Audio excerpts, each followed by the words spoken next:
राखी त्यौहार के मौके पर वुज़रा सीताक्का और कोंडा सुरेखा ने वज़ीर आला रेवंत रेड्डी को बांधी राखी। तेलंगाना के वुज़रा सीताक्का और कोंडा सुरेखा ने जुमे को राखी के त्यौहार के मौके पर जुबली हिल्स में वाक़ वज़ीर आला रेवंत रेड्डी की रिहाइशगाह पर पहुंचकर उन्हें राखी बांधी। ये कोंडा सुरेखा की जानिब से गुज़िश्ता हफ्ते उनकी बेटी कोंडा सुष्मिता के रेवंत रेड्डी के खिलाफ दिए गए बयानात के बाद वज़ीर आला के साथ पहली मरतबा किसी अवामी प्रोग्राम की मुलाकात थी। सुष्मिता के बयान के बाद तेलंगाना कांग्रेस में एक बार फिर सियासी तनाज़ा पैदा हो गया था।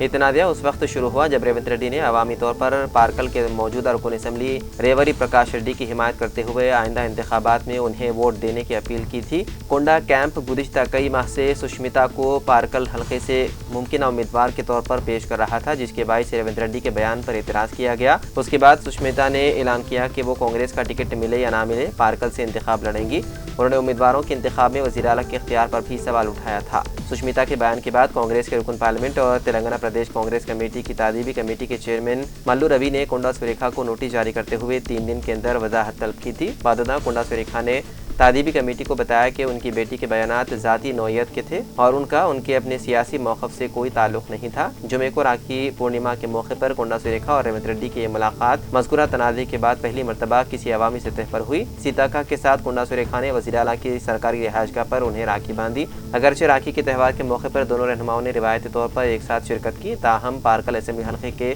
कांग्रेस टिकट से मुतालिक पार्टी के अंदर जारी इख्तिलाफात ताहाल मुकम्मल तौर पर ख़त्म नहीं हुए।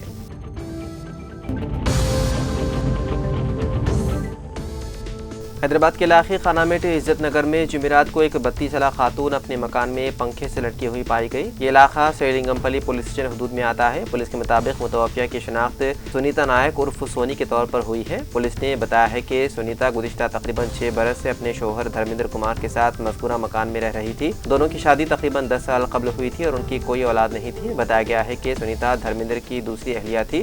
पुलिस के मुताबिक चारशंबे की रात तकरीबन 9 बजे धर्मेंद्र, जो माधापुर के IT राहेजा पार्क में सुपरवाइजर के तौर पर काम करते हैं, नाइट ड्यूटी के लिए घर से रवाना हुए।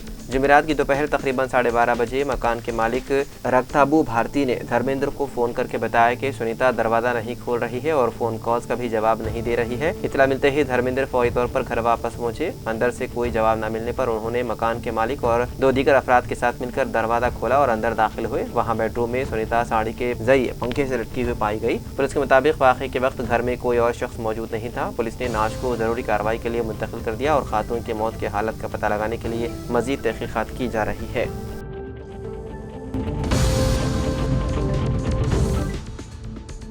मुल्क की मुख्तलिफ रियासतों में मुख्तलिफ सियासी जमातों की हुकूमतें आवाम के वोट से कायम हुई है, तो मरकज़ की जिम्मेदारी तमाम रियासतों के साथ यकसां और मुनसिफाना रवैया अख्तियार करना है। सियासी इख्तिलाफात की बुनियाद पर रियासतों के साथ इम्तियाजी बर्ताव जमहूरियत के उसूलों के खिलाफ है। इन ख्यालात का इजहार ताहिर बिन हमदान सदर-ए-नशीन उर्दू अकादमी रियासत तेलंगाना, जो पार्टी की जानिब से SIR के दूसरे मरहले में कांग्रेस ने उन्हें निर्मल ज़िले का कोऑर्डिनेटर मुकर्रर किया है। इस सिलसिले में निर्मल के दौरे के मौके पर हल्के असम्बली निर्मल के कांग्रेस इंचार्ज के श्री हरिराव की रिहाइशगाह पर सीनियर स्टाफ रिपोर्टर रोजनामा सियासत सैयद जलील अजहर से बातचीत करते हुए उन ख्यालात का इजहार किया। उन्होंने कहा कि कांग्रेस की इख्तिदार वाली रियासतों के साथ मरकज का सौतेला सलूक रियासत की तरक्की में बड़ी रुकावट बन रहा है। रियासत तेलंगाना से GST के जरिए वसूल की जाने वाली रकम तेलंगाना का हिस्सा रियासत को नहीं दिया जा रहा है। ये इम्तियाजी सलूक नहीं तो क्या है। ताहिर बिन हमदान ने मरकजी हुकूमत की पॉलिसियों पर सख्त तनकीद करते हुए कहा कि मजहब, हिंदू मुस्लिम मसाइल और मरकजी एजेंसियों के खौफ के जरिए सियासी मुखालिफिन को कमजोर करने की सियासत अब आवाम के लिए काबिल कबूल नहीं रहेगी। उन्होंने कांग्रेस कायद राहुल गांधी की बढ़ती हुई मकबूलियत का हवाला देते हुए कहा कि नौजवानों का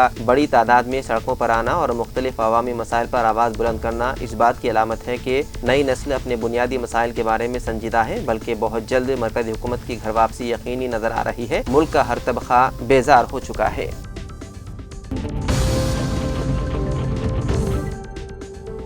रियासत तेलंगाना जयशंकर भोपालपल्ली जिले के महकमे कानकनी के असिस्टेंट डायरेक्टर जय राजू के खिलाफ एंटी करप्शन ब्यूरो के हुकाम की जानिब से की गई कार्रवाई के दौरान तकरीबन 100 करोड़ रुपए मालियत के असासे जात का पता चला है। बादशाह अहदेदारों को गिरफ्तार कर लिया गया। आमदनी से ज़्यादा असासा रखने के इल्ज़ामात के सिलसिले में एंटी करप्शन हुक्काम ने भोपालपल्ली, हैदराबाद, सूर्यापेट, तांडूर समेत 12 मकामात पर धावे किए। तलाशी के दौरान पता चला है कि जयराजू के हैदराबाद के बोड़ुपल में 2 मंजिला मकान, KPHP में एक फ्लैट, केसरा, सूर्यापेट, तूफरान और तुंगातुर्ती में प्लॉट्स, जबकि सूर्यापेट में 3.21 एकड़ अरादी भी मौजूद है। हुक्काम ने जयराजू के मकानात से 10 लाख रुपए नकद भी जब्त किए।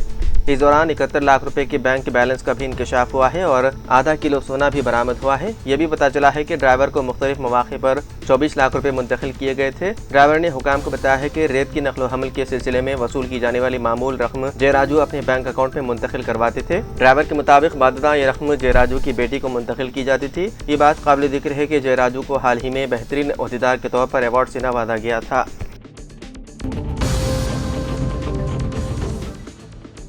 केरला के कोटाकुलम पेरावम रोड पर काकोर के मकाम पर जुमेरात की सुबह शादी की तकरीब में शरीक तकरीबन 35 अफराद को ले जाने वाली टूरिस्ट बस बेकाबू होकर पेट्रोल पंप के अहाते में उलट गई। हादसे में तकरीबन 20 मुसाफिर जख्मी हो गए। पुलिस के मुताबिक ये हादसा सुबह तकरीबन 10:30 बजे पेश आया। ये बस पेरावम से एलांची की तरफ जा रही थी कि अचानक एक 2 व्हीलर गाड़ी ने बगैर इशारा दिए रुख मोड़ लिया। उसे बचाने के लिए बस ड्राइवर ने अचानक दाएं जानिब मोड़ दिया और ब्रेक लगाने की कोशिश की, ताहम बस बेकाबू होकर पेट्रोल पंप के करीब उलट गई। जख्मियों को करीबी अस्पताल मुंतकिल किया गया। पुलिस के मुताबिक किसी जख्मी की हालत तशवीशनाक नहीं है।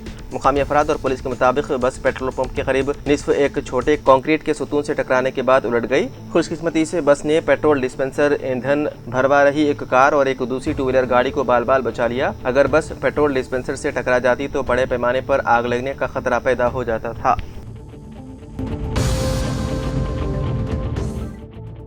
मजलिस के रुकन कानून कौंसल मिर्जा रहमत बेग की शिकायत पर Hyderabad cyber crime police station में मुकदमा दर्ज कर लिया गया। मिर्जा रहमत बेग को गुज़िश्ता चंद दिनों से नामालूम अफराद की जानिब से फ़ोन कॉल्स मौसूल हो रहे थे।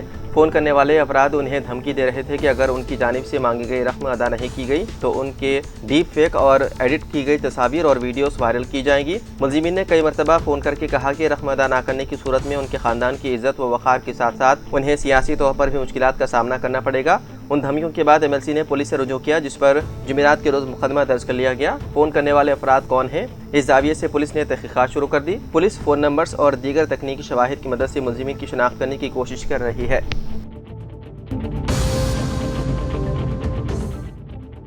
मुत्तहदा आंध्र प्रदेश के आखिरी वज़ीर आला N किरण कुमार रेड्डी को तवक्को है कि मरकज़ी हुकूमत किसी रियासत का गवर्नर मुकर्रर करेगी। बावसूख ज़राए के मुताबिक वज़ीर आज़म नरेंद्र मोदी के दौरे उज़्बेकिस्तान और किर्गिस्तान से 1 सितंबर को वापसी के बाद गवर्नर्स के तक़र्रुरात, मरकज़ी काबीना में तोसी व तब्दीली और BJP पार्लिमानी बोर्ड की तश्कील के बारे में फैसले किए जाएंगे। साबिक़ वज़ीर आला और आंध्र प्रदेश में BJP के सरकर्दा कायदीन N किरण कुमार रेड्डी को BJP हाईकमान ने गवर्नर के ओहदे की पेशकश की है। आंध्र प्रदेश से पुरंदेश्वरी को पार्टी का कौमी नायब सदर मुकर्रर किया गया, जबकि तेलुगु देशम कायद अशोक गजपति राजू को गोवा का गवर्नर मुकर्रर किया गया है। किरण कुमार रेड्डी आंध्र प्रदेश से ताल्लुक रखने वाले दूसरे कायद हो सकते हैं जिन्हें गवर्नर के ओहदे पर फायज किया जा सकता है। राय के मुताबिक मरकज़ी वज़ीर G किशन रेड्डी को BJP पार्लिमानी बोर्ड में शामिल किए जाने का भी इम्कान है।